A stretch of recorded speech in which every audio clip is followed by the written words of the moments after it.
शिवसेना प्रमुखांच्या सोबत जे जे नेते होते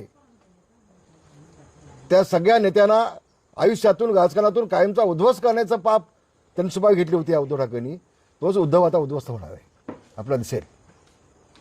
काय केली मनोज जोशींची अवस्था. लाखो लोकांमध्ये शिवाजी पार्कच्या सभेमधून व्यासपीठावरून त्यांना अक्षरशः हाकलून अपमानित करून हाकून लावलं. काय मनोज जोशींचं शिवसेना मोठा करण्यामध्ये योगदान नव्हतं. नवलकरांची काय अवस्था केली. नवलकर मृत्यू पावल्यानंतर ज्यावेळेला हे उद्धव ठाकरे घरी गेले, मी सोबत होतो, त्यांची मुलगी त्यांना आत घेत नव्हती. आता कशाला आलो इथे. माझे वडील जिवंत असताना त्यांना त्रास दिलात तुम्ही, त्यांचे फोन घेतलेत नाही, त्यांना भेट दिलीत नाही, आता तुम्ही कशा आलात. ती मुलगी जिवंत आहेत सांगेल आज देखील.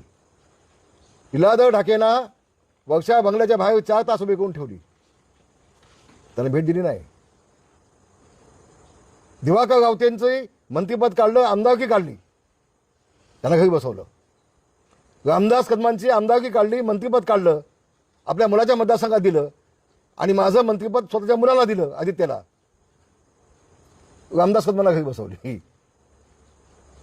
गजानन कीर्तिकरांना घरी बसवली. गजानन कीर्तिकर भेटायला गेले, 2 तास त्यांच्याकडे ढुंकून पाहिले नाही उद्धव ठाकरेंनी मंत्रालयात. शर्मेने मान खाली घातली आणि निघून आले.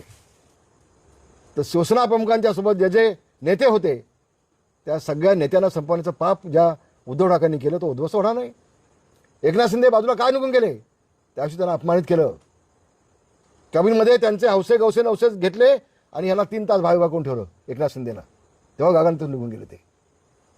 ते पाप जे केलेत ना उद्धव ठाकरेंनी, त्याची फळं त्यांना भोगावीच लागतील.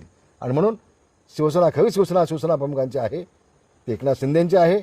आणि शिवसेना प्रमुखांच्या विचाराला काळीमा फासण्याचं काम काँग्रेससोबत जाऊन मुख्यमंत्री बनण्याचं ज्या उद्धवनी केलं, त्या उद्धवला आता शिवसेना प्रमुखांचं राजकारणासाठी नाव घेण्याचा नैतिक अधिकार नाही, हे महाराष्ट्राच्या जनतेने शिक्कामोर्तब केलं आहे.